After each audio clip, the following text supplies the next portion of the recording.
আল্লাহর অশেষ রহমত, আপনার সেই পরিণতি হয়নি।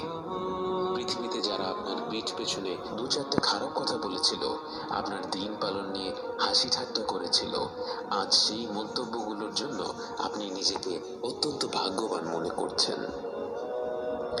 আপনি ভুলবশত একটু আধটু যাদের হক নষ্ট করেছিলেন, সেই হক নষ্ট করা সত্ত্বেও আপনাকে ফিরে যেতে হয়নি, কারণ আপনি এমন এক সময় ইসলামকে ধরে রেখেছিলেন যখন ইসলাম সঠিকভাবে পালন করা ছিল গরম কয়লা হাতের মুঠোয় ধরে রাখার চেয়েও কঠিন।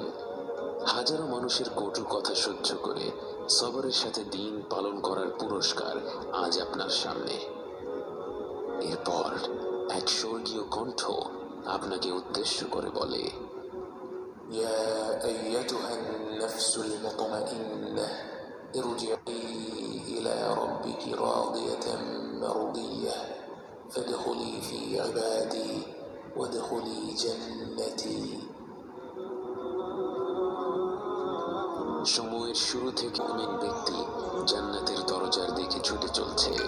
এর মধ্যে উম্মতে মুহাম্মদ সাল্লাল্লাহু আলাইহি ওয়াসাল্লাম কতজন আপনার মনে পড়ে যায়? বুখারীর সেই হাদিস যেখানে রাসূল সাল্লাল্লাহু আলাইহি ওয়াসাল্লাম তার উম্মতকে উদ্দেশ্য করে বলেছিলেন, আমি আশা করি তোমরাই হবে জান্নাতের অর্ধেক জনসংখ্যা। যে 8টি দরজা। বাবুস সালাহ খুলে দেয়া হবে তাদের জন্য যারা তাদের সালাত ঠিকভাবে আদায় করত। বাবুল জিহাদ খুলে দেয়া হবে মুজাহিদিনদের জন্য। বাবুস সাদাকা খুলে দেয়া হবে যারা বেশি বেশি দান সাদাকা করত। আর রাইয়ান হবে তাদের জন্য যারা বেশি বেশি রোজা রাখত। আল আইমান হবে যারা হিসেব ছাড়া জান্নাত